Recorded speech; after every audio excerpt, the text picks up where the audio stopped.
I'm Jackson. I have zero experience with carpentry. I studied at a school for historic preservation in Boston and learned about how things were built, 250 years ago. There's a long way to go. I'm nowhere near the top. Not that I thought I was, but there's so much more to do out there. Welcome back to another episode of the Passion for Craft podcast.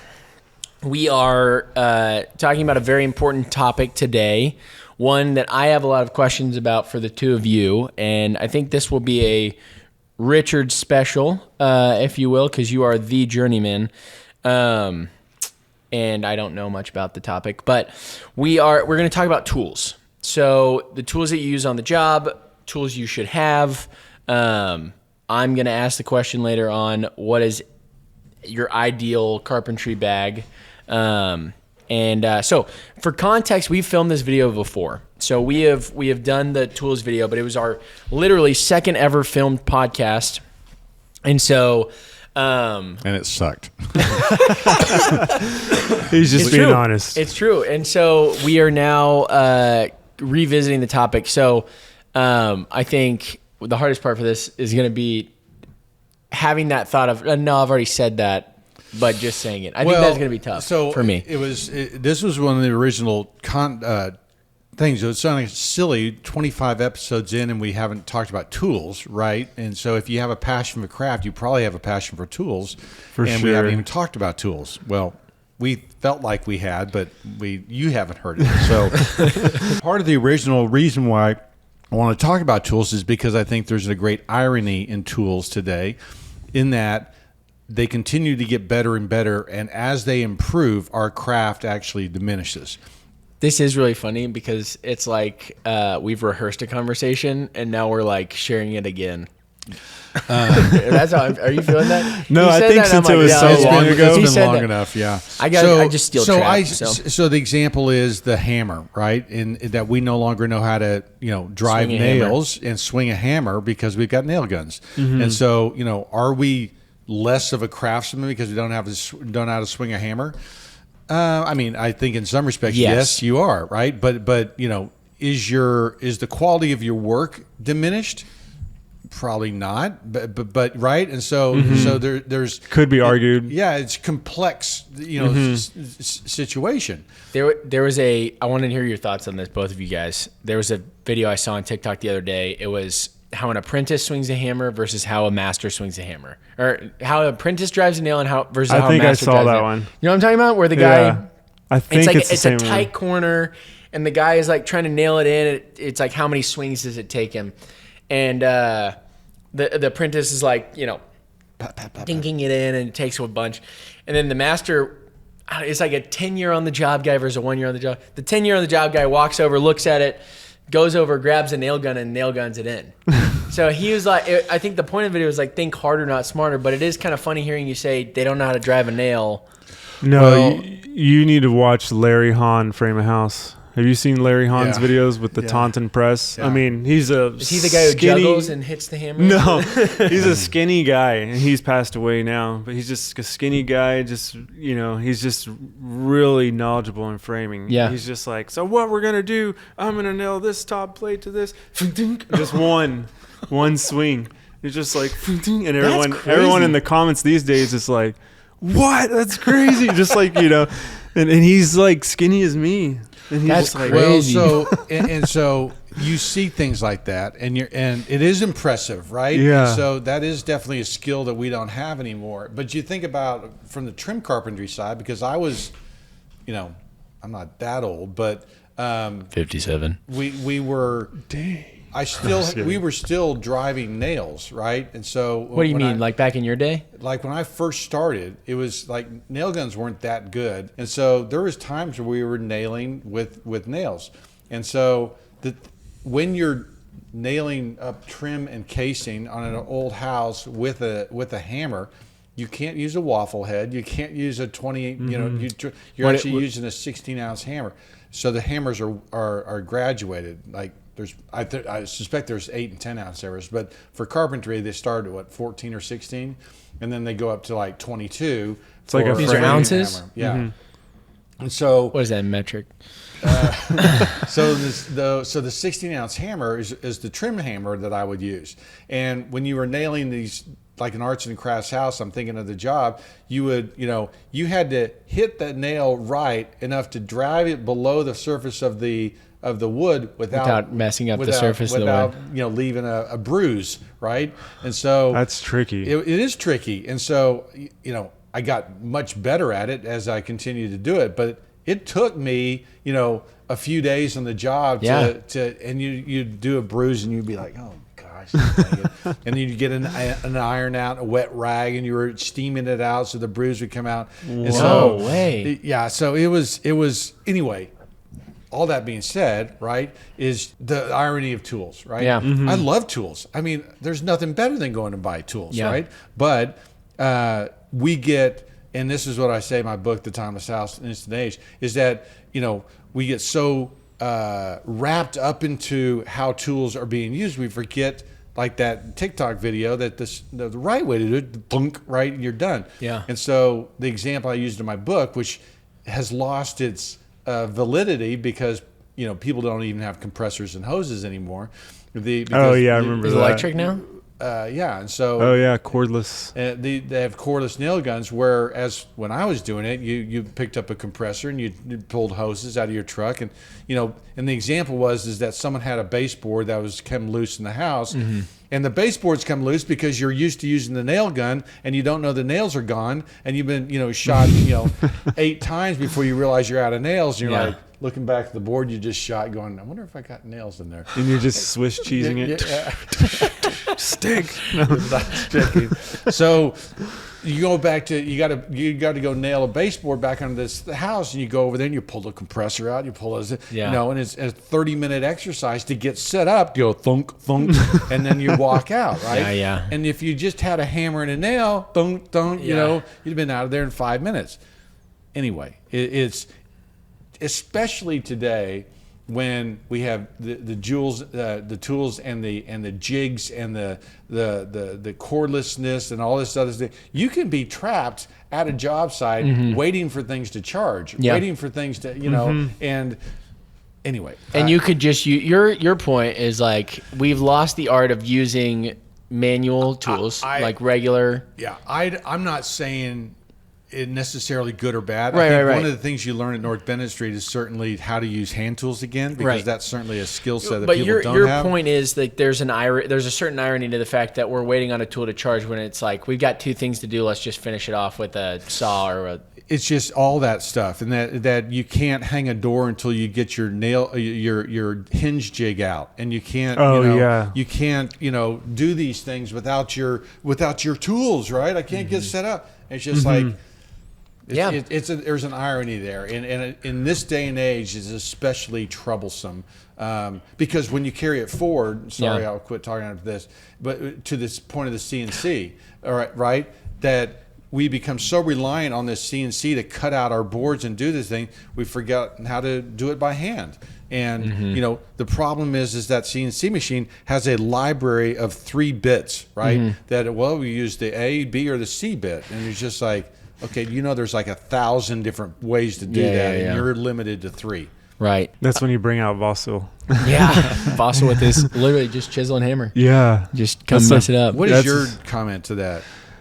Well, I when I started, I just thought tools were the answer to everything. Power tools. I wasn't really into hand tools, so you'll have the exact opposite experience of me because I just. Circular saw, reciprocator, oscillating multi-tool, miter saw. And I kind of didn't want to use tools. I had a warped perception back then. Like hand tools, I was like, we're advanced. We don't, why do I need it? Well, that's how I think the same thing. Yeah. If it wasn't for him, I would be like, well, why not this? Yeah. And that was my misconception. Mm-hmm. As I got into learning about hand tools and actually learning how to sharpen a chisel, what a Japanese hand saw is, a pull saw, I realized really fast that these tools were superior. In the process of, you could get it done faster with the tool, but it's not going to be as clean, as with a power tool. Right.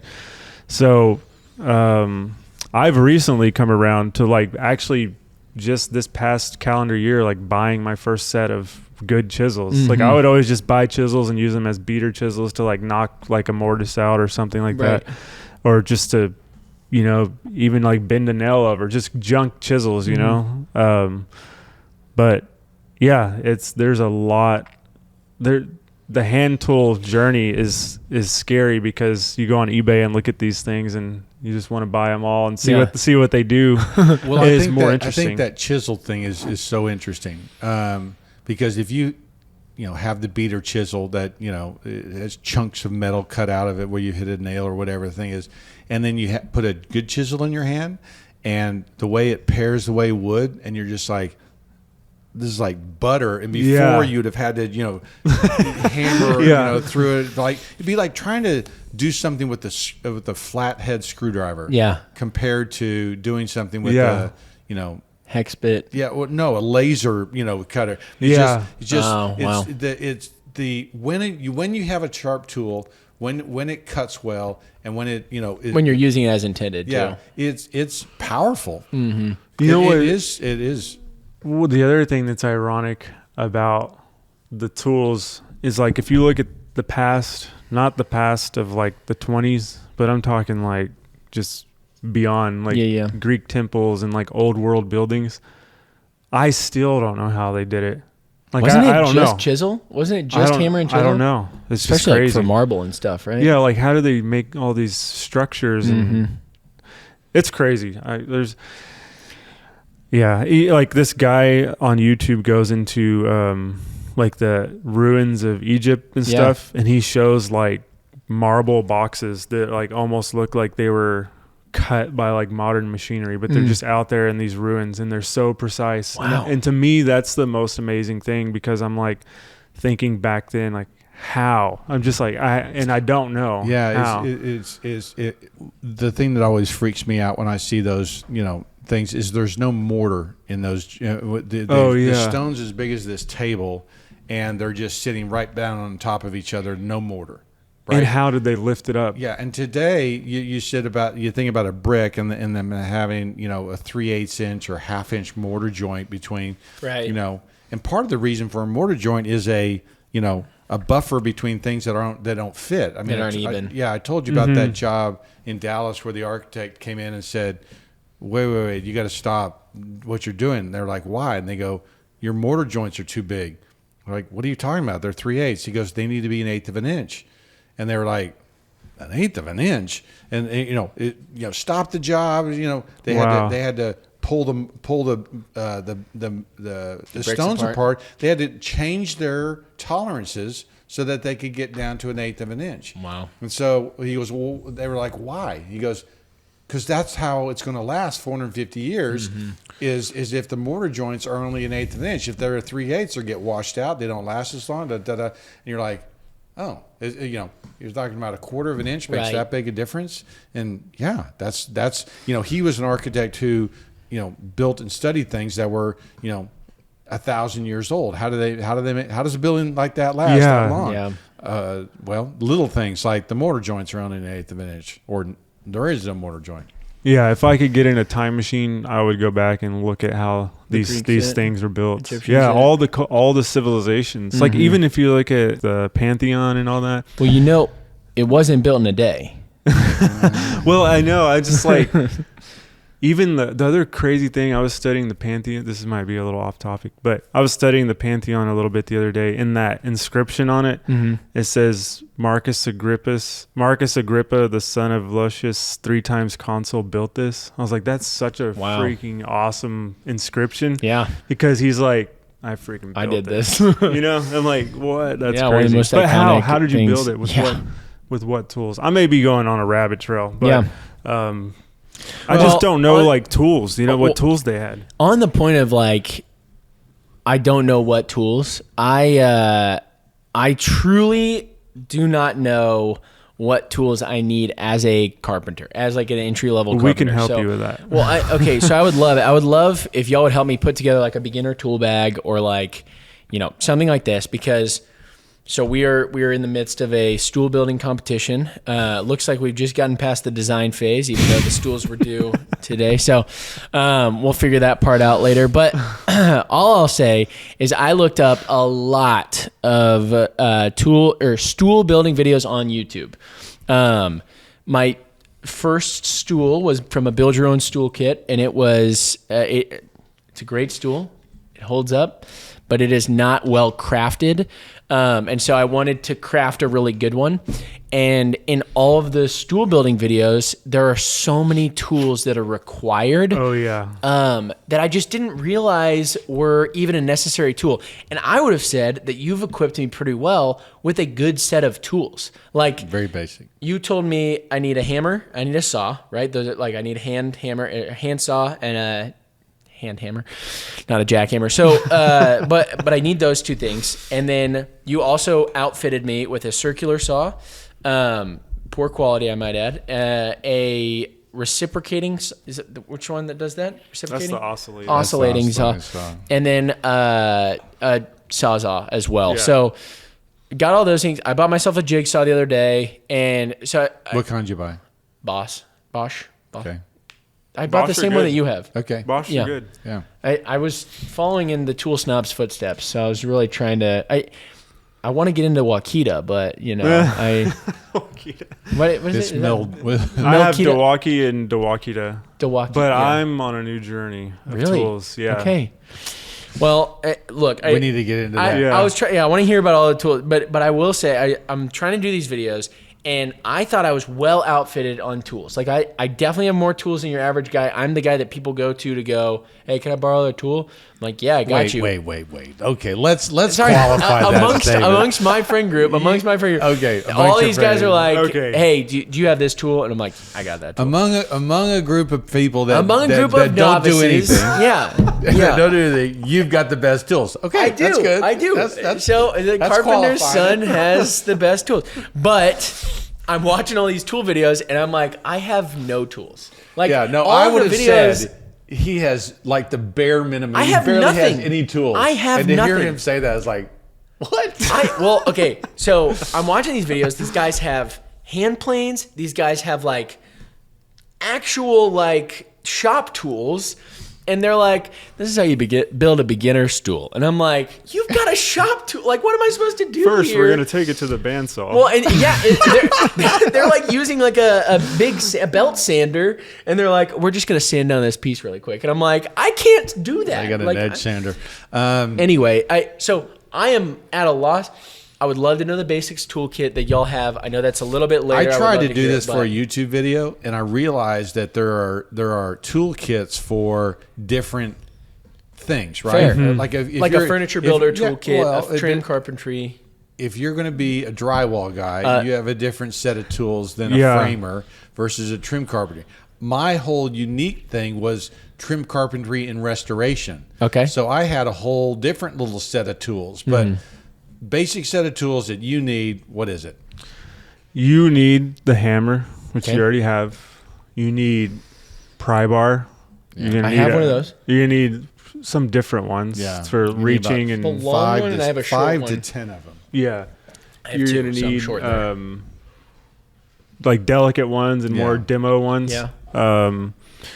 You're gonna need a beater chisel, like we were talking about. Okay. You know, just to get in. Can you define that for me? A beater chisel is just a chisel you don't care about. Okay. That you kind of just beat things over with it. Mine is an inch and like a quarter Stanley beater, and it's short. Like you'll Is say, it called, like if I'm going to the store, No. No. can I get a beater chisel? Just asking for like a Buck Bros. Buck And Bros? That's I a don't beater. give fuck, brothers. No, but for the beater. No, that's right. That's right. For the beater, so you're not wasting money. Yeah. Like I would not use my what are those ones I got called? Narex Richter chisels. They're nice. Yeah, they're Okay. nice. They're from some Czech Republic or something. Sweet. They're like really nice steel or There's something. marples and two cherries. Yeah. There's a bunch of really good ones. I got a lot of recommendations when I asked Are these my brands? Yeah. Okay. You asked your people, and they were like, Yeah, they "Get were these." like, they said those, and then I went with the Narex. They said those too. So a beater chisel. Cool. Something I waited a long time to get, but you really need is like a low angle block plane. I agree. I got the don't know Lee if Nelson. Did you give me one? No, I don't. I know. got the Lee Nelson. It's a little bit more low profile than this one. This Yeah. is beautiful, by the way. Yeah, I I mean, was- this is a piece of art. Yeah, I was given that, and it actually works really well. I would probably leave Trusty that on in the my. Yeah, I would close probably up on leave that? that in my shop, to be honest. Really? Yeah, but I take the Lee Nelson. It's real low profile. It's much lower, and I keep that in my tool belt. Yeah. You need a scriber. A scriber. What is that? Yeah, show us your tool. this is the Rolls Royce of scribers. Yeah. Yeah, you don't need a scriber that fancy, but you could even use like a compass, you know? Oh, yeah. Like a math, like that the Oh, kids show. Yeah, I used them all the time. that the kids get in school. Yeah, with your Engineering, yeah. yeah. Obviously, you're going to want there's so Damage this many. table. There's so many. Bad. It's okay. You're going to want I use a utility knife all the time. Okay. Just Yeah, like you a definitely need razor that. blade knife. Like I the use a one that carpenter comes pencil. out? I actually use. No, I don't. I don't I use a 5-way a lot. What is that? Well, 5-way is kind of like a beater chisel. So you have a 5-way is a painter's tool. Actually, it Okay. has Yeah. a chisel point. It has a long hook, especially when I'm restoring I was windows about to to say, cut putty out and restoration. stuff like that. But it's also you can hammer on it, and it ends up being a beater thing for me. Yeah. It can be a putty knife. It can be a bunch of different stuff. So a utility knife. I just use one where I change the blade out. So I just flip the That's blade one around. Where you just go. Yeah. Oh, Yeah, this yes. is I use the There we go. Milwaukee Fastback. Jeez, man. Yeah. And this and I still use a carpenter pencil. I know some Yeah, people yeah. use like Yeah. a sharpening pencil, but I like carpenter. I recommend carpenter pencil. Why a is lot that? of people I've moved away from it, but I like it because I can just make it like so sharp as I want, and it You got a holds lot up of to- lead. You got a lot of lead that'll last a long time. If you use a pencil like that, your lead will get. You're breaking this. Yeah, you're breaking it, and or your sharp point goes dull fast. fast. And So then, fun fact: they use graphite in those now, not so lead. if they Kind of cool. if you get, I agree with him. With the carpenter's pencils, you got a huge piece of Fair enough. graphite that you can sharpen down. You can make this long, thin There's point. mine. Yeah. Well done. I'll let's throw but you've got a lot of lead there that you can. Sick. Well, in this too, what I like to do with this is, if teeth you're marks marking on and there. framing, you could just go like that fast and not like worry about stuff. So what are you doing there? Why is that? So I would make like, say I'm measuring over something, Yep. I'm pulling from here, Right. and I'll say I'm measuring over Your tape 20 out. inches. Yep. I'll make a crow's foot, so I know at the point of the crow's foot, that's where my blade needs to go. Cool. So you never want to just make like a straight line because you're like, hold on, wait, where did I mark it? Yeah, Got it. and I was taught that too, and that you're marking your line, and then you're marking which side you want your blade to cut on. Yeah, and that's more like if you're cutting a batch of stuff. Like Yeah. if you're making one line and then you're bringing that to the board, you'll Probably probably not. remember Yeah, like, yeah. okay, I'm keeping this piece. But But you're yeah, gonna do a he's buttload. exactly right. Okay. Yeah. So I haven't heard you guys mention clamps, and all of these guys, and they were hobbyists and or just catering towards hobbyists, but they were all using wood glue and clamps. Yes, yeah. excessively. Yeah, I use Some joinery, but very little. I use a ton of different styles of clamps too. Okay. I'm just drawing a blank. I'm trying to think of just what's in my tool belt. Yeah. Because I mean, we could be here for hours if Yeah, we're for talking sure. everything. For sure. Yeah, I mean, And- because he's talking about a tool belt, they're talking about a shop, and so Yeah. and the classic line in the shop is you never have enough clamps. So really. yeah, and so yes, you do always need clamps, but Is Yeah. wood glue as common as... Oh, for sure. Okay, Yeah, I mean, cool. you'll find some old school guys like Steve Quillian, who we had on. Yeah. He doesn't use wood glue when he builds his sashes, Cool. which to me, I'm like, that's kind of crazy. But that's just the way that he does it. I Mhm. think he just like wedges it in or something. I don't know. well, he pegs it probably, and so it don't necessarily need the glue. But Yeah. I mean, I would glue ours. I mean, why not? Well, that's the other thing too. That brings up the technology side of this thing, where that's kind of a craft Right. example. But it's like, if something better is available, shouldn't we use it? Right. Like we have miter saws now, where they Mhm. used to have miter boxes, where you have basically this U-shape, box with like and a it straight guides cut. your handsaw. Exactly. Yeah, I've totally seen those. Like I thought they were goofy, but Well, they're good. that was actually a cheap miter box. The real ones actually moved exactly Okay. like ours did. There was a back saw with these clamps that would hold things. There was a fence that you could put your things up. So the good historic miter saws actually were very professional and similar to the ones that we use today. Cool. Are those Stanley? Did they Stanley make them? made one. Okay. Yeah. I mean, Sargent made one. I mean, Miller's Falls made some. Okay. So Diston probably had one. So, but anyway, just Neat. yeah, there was professional grade, and then consumer grade. Yeah, the kind of jig one that Yeah. you'd see people make. Yeah. So there's those. So if there's guys that use those, I always feel like there's this conversation of like, oh, what are you doing with that new miter saw powered one? We're doing it the old fashioned way. I feel like there's always purists who want to hold on to stuff. And I think you've set up like a really healthy starter Just package. like a tool belt, I'm Right. thinking. I mean, if you talk about what's in the truck, like I said, we'll be here for a long time. Yeah, and, Right. and if you were talking about it's even as you were listing things, I was sitting there listing things as well. I mean, you can't have enough tools. Yeah. And carpenters have the most tools of any trade. I mean, I believe think that? Yes, by far. what would be in competition? Probably true. What would be in competition with I mean, it? in think your about mind? it. Mason. Drywallers, what they have.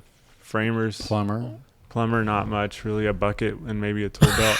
I think. I mean, I'm saying we have a whole Just kind of funny. truck Well, just a full. Well, bucket they have pipe threaders. They have all the different and things pipe that are going benders. on. I think you're probably right, An electrician Well, I'm might thinking have from more. a setup but point of view. certainly like more than a drywaller, right? Yeah, And or a so- tile man or something. Yeah, but Probably not a mill worker, so to speak. But I guess we're kind of in the same realm as I'd that. say that's the same realm. I think the other thing that we talk about is as craftsmen, what is the best path, right? And that's what we were talking about. That guy using glue on his sash, right? Shouldn't we use the most up to date technology? Oh, that's right. And Yeah. so I'm trying to think of an example, but there are well, I mean, let's take mortising a hinge and a door. Okay, I know what that means. you can do that by hand, or you can do that with a jig, or you can do it with a laminate router, or you can do it with a router, or you can there's a lot of ways to do it. At North Bennett Street, we're taught to do it with you cut out the thing, you take a chisel and you mortise out, and how to do that. That's a skill, right, that can be applied to a bunch of different things that I think is better craftsmanship than doing it with a laminate router. Now, when we did the Temple Santa Fe Depot and we were doing all the work down there, I set up with the router because it was faster, right? But being able to do both, I think, Helped you. made me better, right? Because Yeah. I knew when to stop, I knew when to say this is a Yes. waste, and when to pick up the chisel, and when to do both. But if you're only locked into that laminate router route, Right. then you're going to be struggling to cut the corners out. You're going to be I've been struggling there. to do those other things. But being able to do both makes you faster. Yeah, I agree 100%. And there's also times when you can't, like if you're going to be mortising something that's in place, you can't put a jig or a Right. router on it. You got to Yeah. like put the hinge on there, mark it with the knife, and then cut it out. Right. Like I've had to do that before. Right. And that's where I'm like, whoa, this is actually really hard. Because you got to cut it with the chisel only as deep as you need it, and then Right. slice it out of there. That's the craziest part about using chisels to me is when you chisel into a part of where the wood is going to be on the back end of it, because you need to stop and you need to know. I don't know, it's impressive. Yeah, it is. It is ironic though that, like, going back to Yeah. how everything has improved. Oh, the other thing I was gonna say is, I find it more enjoyable to use the chisel, like, Right. because I use like you said with the hinges. I made a little jig. I clamp it on the side of my door.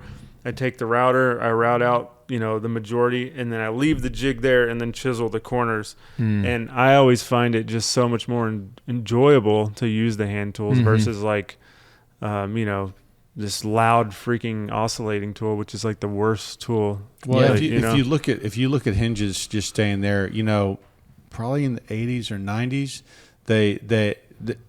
typically hinges were always there was a square in the corner. They were a rectangle. At some point, they started getting rounded off. Right.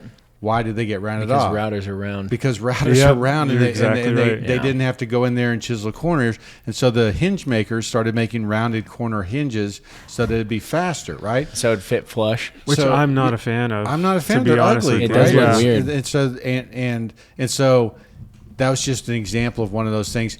You know, That's so interesting. what was happening? What was speed it happening in up. the field that the manufacturers actually went and started making round hinges? Because was it actually a problem that guys didn't know how to cut corners, or was it purely speed? I I think wonder- it was I think it was the door plant that probably did it. No, I think you're right. Well, it could be, yeah, no, it probably was a door plant. Because they're assembling a bunch of pre-hungs and they're like, Right. why are you making this? Let's just cut these hinges off. Let's Right. grind this off, or whatever. Yeah. But Well, okay, so But that's an example of it diminishing us, I think. yes, I think. no, I agree. I like the square hinges. It looks good. It looks the a lot radius cleaner. hinges does not look good. Well, Okay, so it's also like square on square. Like you've got a square door with square panels in Exactly. it, or But rectangle thi- door, but rectangle panel. this goes to my.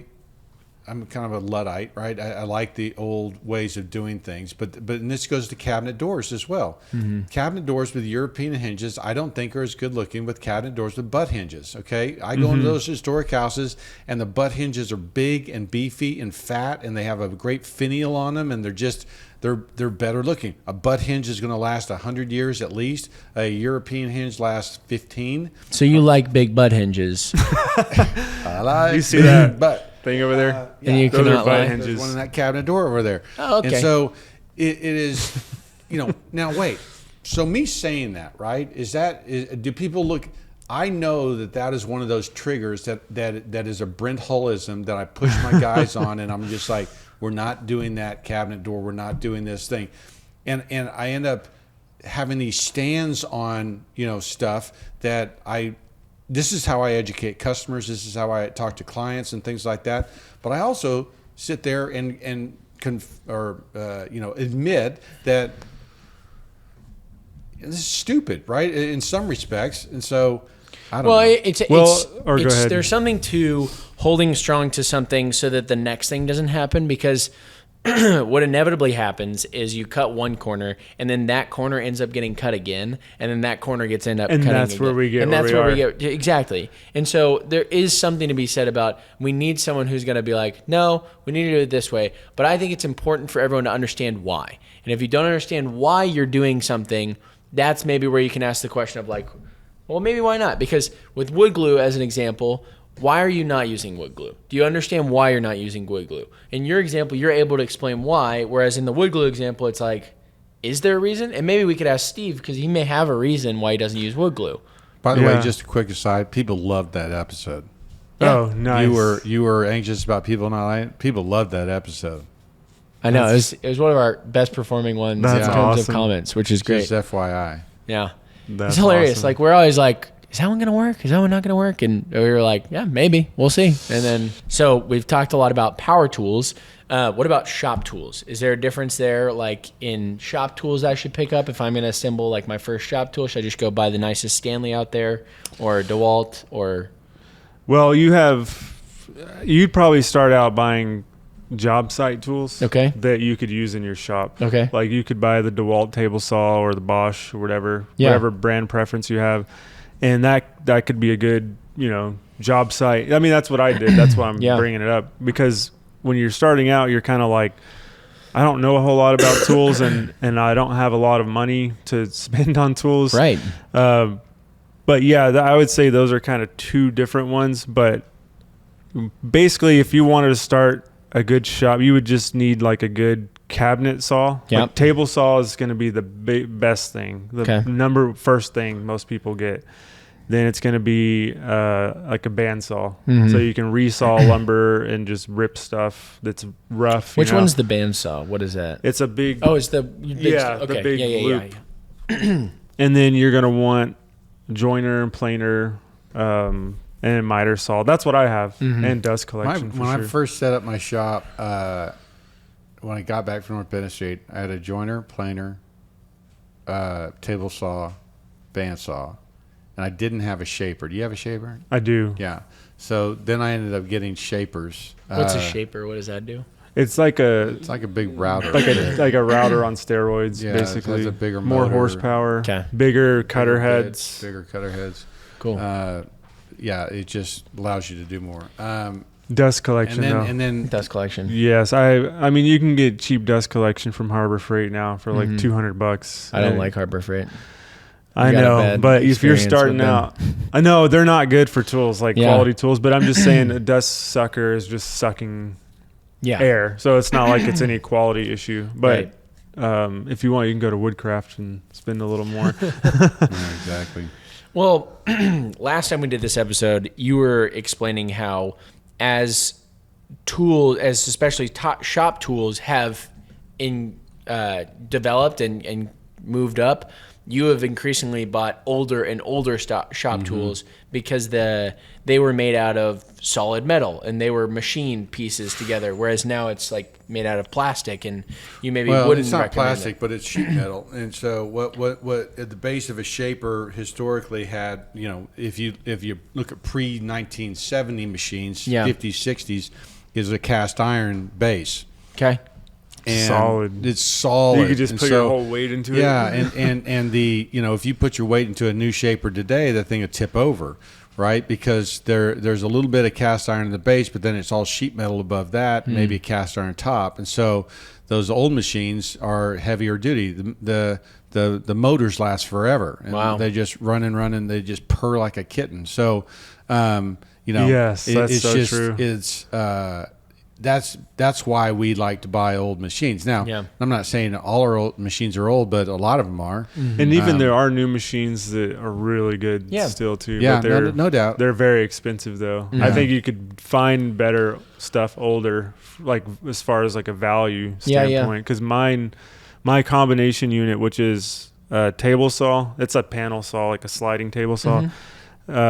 Shaper, joiner, planer was like $12,000. Wow. So that's good the chunk of most change. expensive tool I've ever bought.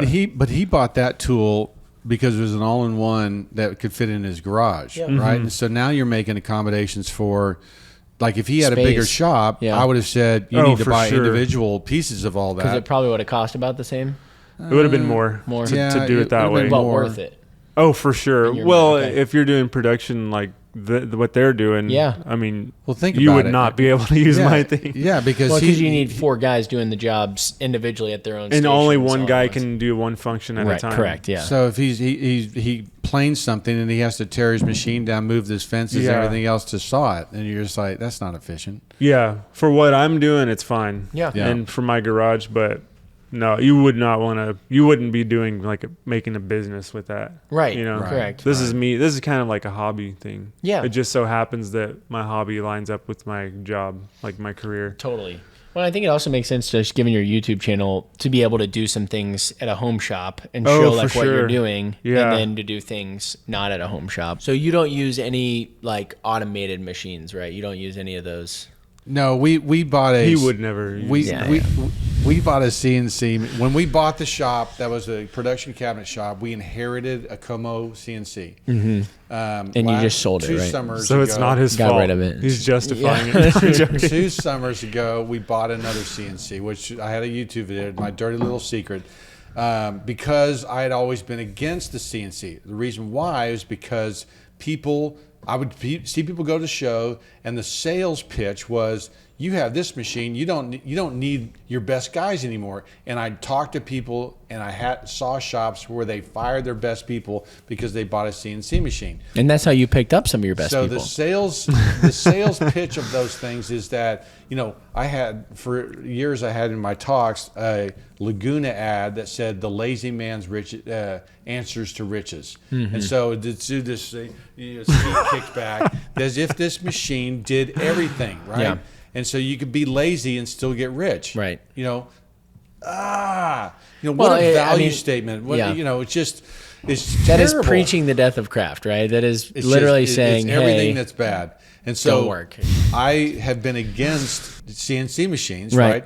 But the fact is that they're a tool, right? They are efficient, a very efficient tool. Mm-hmm. Okay. Now we've had it almost 2 years now. I still don't think we're getting full capacity out of it. Okay, I still don't think we're. What is your metrics like? What are you hoping for out of full capacity? Is it speed for you, or is it running 8 hours a day? Oh yeah, like a person. Yeah, just and there's a lot of setup time. There's a lot of things that we're trying to figure out how to do things. When it does it, when it cuts extremely precise and does some things like we do it with window jambs now, or with the sills, the way it cuts and mortises and everything else in there. It's slick. Okay, so you're finding good uses for it, but you just have to find them. You've got to. There's a balance, and maybe that's the moral of the story is that you've got to. That the strategy of getting rid of all your best guys because now you got a CNC is, in my opinion, foolhardy. But at the same time, buying the CNC, having a CNC in our shop and not using it as fully as we probably could is also not great. Yeah. So anyway. Yeah, I think it's just a balance. Yeah. That's all it comes down to. You need to balance technology with craft. Yeah. And I think you guys do a good job of that. I've seen stuff that CNC has done, and it doesn't look like crappy. It looks really good. No, and that's when I was talking about that library of parts that has 3 parts that you have this door, this. Yeah. When you are inputting proper things in there, it's a very effective tool. Right. Because it doesn't look like crap. Why not? Because the design we put in there, we were making an historic part with a new machine. Right. And that just goes to show like the Ludditeness. It has some give and take to it, right? It is good to be wary of whatever, but once you know the why, you're wary of it. You can can't really be dogmatic on any of it. Right. You can't hold like moral views on it. Almost, you have to be a little bit loose. Yeah, that makes sense. Cool. All right, final question for both of you: what's your favorite tool and what's your most utilized tool when you were on the job? I think the low angle block plane is the best tool that few people know about. Okay. I think it is one of those tools. I agree with that. It is a great tool that not enough people use. Yeah. Man, I can't pick just one. We use so many tools. The miter saw. That's the majority. I've spent my day at the miter saw. So did you say yeah or no? I said yeah. No, yeah. No. I thought he was like, no, don't use a miter saw. Well, I think a good table saw is a valuable tool, especially in a shop. It's hard to pick one. It's hard to pick, yeah. Yeah. What was the other part of the question? Most utilized and favorite. So, miter saw seems like it's both. Yeah, it would be both. Because previously when we were recording this episode on tools, or maybe just I think a different it would episode, be that too, but your actually. pull saw, your Japanese pull saw, you said was I one of your change favorite every ones. week. Yeah. I don't know like what the I said. pull saw too. Pull saw is a cool one because it's such a precise cut. It's and it's so thin. Yeah. It's like butter. What's your worst tool? I just want to know. My worst I know tool? mine. The one I hate the most, but we use it a lot. What is it? It's the oscillator. The one that goes like that. Yeah. It's so convenient, but it's just so annoying and loud and just throws so dust loud. everywhere. I put my hearing protection on every time. It feels like like you're using a hobbyist, Dremel set to try to craft something in production sometimes with those things. Feels like you're driving in first gear on a racetrack. There's no skill. Yeah. I feel like I'm giving the wood like a tattoo. Like just like hold still. My worst tool was that Harbor Freight circular saw. That was the worst tool I've ever had. Went and bought a decent one. Would at the end of his time was buying a lot from Harbor Freight and the Chinese stuff, and you'd go to use the wrench and it would just fall apart. And you're just like, this is junk. Yeah. Well, or you'd tighten something on too tight and you'd make a new dent in your wrench just because the metal's so cheap, right? The wrench is bending. The wrench is bending, around the nut. Yeah. That's crazy. It's awful. I did think Harbor Freight tools, it was so terrible. Like that circular saw, I'm midway through a cut and it just died. And wouldn't even start, wouldn't even turn on anymore. It was like the motor in it. Hercules? No. Bauer. It was B-A-U-E-R? No, it was it may not even be Harbor Freight. It was Porter Cable? Porter Cable. Okay, That's was the one. Lowe's, I think. Okay. That was it was Lowe's. so bad. It was so I hate Lowe's. No, it was just bad. And it was the motor. It wasn't even like it wasn't the tool. It wasn't like things were loose. It was just a cheap motor, and it just Yeah. crapped out. So I don't know. I'm not a fan of them anyway. But that is the tool conversation. Well, Brent had to leave. His CNC broke. Yeah. So. So he's running up to the shop really gotta quick to go go fix it. Yeah. But that makes sense. But we could probably do a whole nother episode on. I didn't even get into my Festool thing. Festool's What's a your whole Festool nother- thing? Festool is sounds like a fetish for tools. It's Yeah, weird. I know it does. No, it's a I'm like, what's your Festool thing Yeah, over what's there, your- Richard? no Festool. I believe it. No, Brent's I'm just back. kidding. Brent's back. The CNC. Hey, we why don't told you- him. We're doing hot takes with Richard and Brent. We're going to talk religion, politics, and just other hot No. takes. You go get the food, and then Well, what we said was that Brent had to leave because the CNC broke, and we just picked it up. But no, his CNC's fixed now. but his Porter cable circular saw just crapped out. Yeah, on him. I was telling how my Porter cable. It was from Lowe's, not Harbor Freight. So I'm not anti-Harbor Freight yet. Do you think there could have been a user error on that? No, The blade backwards. That's This thing the sucks. craziest thing. It was bouncing off the cut. I don't know why, but can you put a blade on backwards? You can. I've done it. I'll admit it, and it doesn't work good. But I did it on a miter saw. I think a circular saw would be more dangerous because it 'Cause would it kick just- back it at kick- you. Oh, go at you. Yeah, it would be like. That would actually then go it would- well for tool racing. Have y'all seen that video? You showed us Oh, last yeah. time. Have you So seen crazy. the belt sanding races? That's what he The showed guy, it. well, Yeah. they weren't just racing belt sanders; they were racing circular saws. So a guy put Oh, together. but they weren't sitting on the belt sanders. No, because they you sit on can 'em? sit on the belt sander.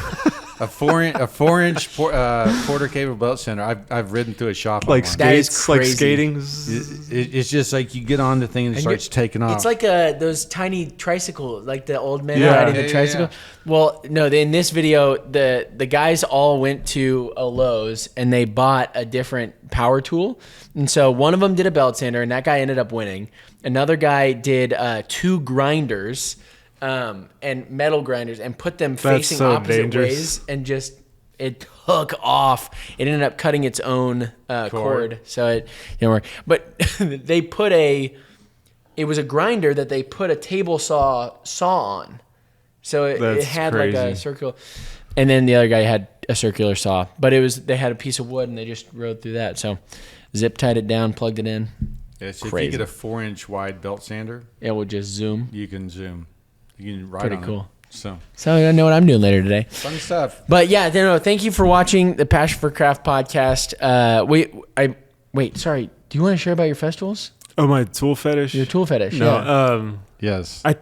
Because I think it's important. Yeah. If you want to share about it, we still well, got, a little time. Basically, there's in the job site tool market in America, you have, DeWalt, Makita, Milwaukee, all these Yeah. brands, right? You see them at the big box stores. Right. Well, one you don't see there is Festool. Right. It's a German company, and people swear by it. Like, Yeah. oh, Festool. But Herr I've Festool. always been a hater of Festool just because I always thought, like, hey, I can do this with these domestic tools or whatever, Mhm. these ones that are available. Well, And you've got close ties to World War II, right? She's Yeah. anti-German now. Yeah, and then I finally had Domino, which is like a mortising thing. Oh, yeah. I just figured out about Domino. Okay. From a YouTube. I'll tell you about It's it a later. loose It's tenon cool. joint. Yeah. Right. So I needed that, and no other company makes it. So I was like, I kind of like Yeah. went against the grain of what I've Yeah. held to, and Your like I'm just beliefs. gonna buy a Festool, and that was the gateway drug. Yeah. Because- Wow, the that's- Domino was a that's gateway good drug. tool. It's amazing. So What? Tell me why. What's the? It's just the overall functionality of the tool. I just noticed is different than my DeWalt Milwaukee. It's made well. It's made German really well. engineering. Yeah, it's engineered good. Yeah. Motor's really strong. It does perfect dust extraction. There's no dust flying. Wow. It's so clean. It's fun to use. I mean, they're like surgical tools. There's something to be said about that. Really awesome. Very expensive tools though. Like actually everything's gone up now. They're not as crazy as they used to be. But Yeah, anyways, Festool has been, so have since bought 2 more tools. I bought the TS75, which is a giant track saw. So you put a track down on a piece of wood and then it just straight lines it. Nice. I bought that as a straight line rip, like the straight line rip you have there. It's just like a mobile version of it where I can just straight line rip lumber. Mm-hmm. And then I bought one of their sanders, and there's gonna be a lot more Festool. I'm looking forward to talking to that guy, the Festool guy. You make a t-shirt? No, t-shirt? I don't think so. No. Not people yet? Have been asking about it. Yeah. But I don't know. I don't think so. Can't Maybe. do it. What's your anti against, advertising them with your t-shirt of your own? Oh, I'm not against it. I just think since I was a hater for so long, like, oh, now look where look at him now. Look who We've been decided telling to you, show up. exactly. I just don't want to, but I might eventually. I'll give it some time. It would be you could have like that redheaded stepchild kind of shirt. Well, they're amazing tools. Yeah. Like, I really believe in them now, but you got everything from Ryobi to Festool in the job site arena. Yeah. And then when you get into shop, you have even crazier stuff, Mm-hmm. It goes nicer than Festool. There's some like Mafel. Italian and German machines and all those kinds of stuff. Mafel is like another power tool company that's like supposedly even better. Wow. Mafel is Hitachi in Europe, I think. Is it? Mm-hmm. Okay. Is Hitachi Japanese made or Chinese made? I think Japanese, yeah. Sounds more Japanese.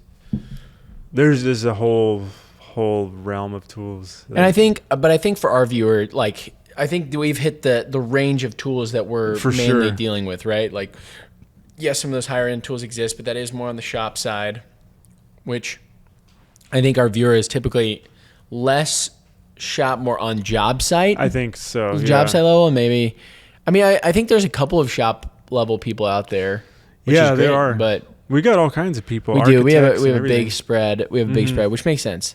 But anyway, but that's the tool conversation. Let us know if we missed anything in this conversation. It is an ongoing one. It could be a part 2, right? It's not. It's not something that. My takeaway from this thing is if you're on the apprentice side or the early journeyman side, buy the best tools you can afford. Do not 100%. Do not shop at Harbor Freight or whatever the cheap those things. There's. There are commodity things out there, but like if you're going to buy a chop saw or a miter saw, get the best one you can get. Spend money there because those are precision cuts, especially if you're doing trim. And I'll speak to that as well. The big jigsaw, I always buy Bosch jigsaws. I think they're the best jigsaw. So anyway. Well, I got a bad tool just because it was cheap and it was easy. Yeah. And then I ended up, it broke down, and so then I spent another $150 buying another one of the bad tools, and then it broke down again. So I'm like, whoa. Well, why? That was $300. Why would I not have just spent $300 on the initial, and then I wouldn't be, because now that bad one is probably going to break down again, and I'm going to have to, Yeah. But at the time, I actually thought I was buying a good brand. And then it's all part of the process. Great, yeah. I've bought and thrown away so many tools. It's sad because you don't realize. You go to Lowe's, where it's like, all right, this is like what you do, and then you start buying a tool, and you're like, all right, great, it works, and then the batteries suck or something happens, and you just realize, oh, it's not. I don't know. It's such a process. I wish there was like a person that I could talk to that. Yeah, me too. It only if it was like a journeyman who like knew just more than me. Oh, I like can. A master. Let's go to Woodcraft right now. Yeah, I would love to. Woodcraft, yeah, or Rockler, yeah. Or even there's Home Rockler Depot. in Home Denver. Depot. Yeah, they're awesome. Yeah, okay. You should go walk those aisles. There's some good stuff. You'll see brands you haven't seen before. All right, well, sweet. Well, let us know if we missed anything in the tool conversation. We do want to hit all the tool related concerns, and get in the comments if you feel like we just totally left out an area of tools that needs addressing. Obviously, we're more on the carpentry millwork side, so we missed a lot of drywall stuff, and obviously we're not plumbing many things. Eric Ani could probably speak to you on that. He's got a lot of great stuff in Mechanical Hub. But yeah, thanks for watching. Join the Patreon, join the Discord, get in there, get in the action. But we appreciate you guys.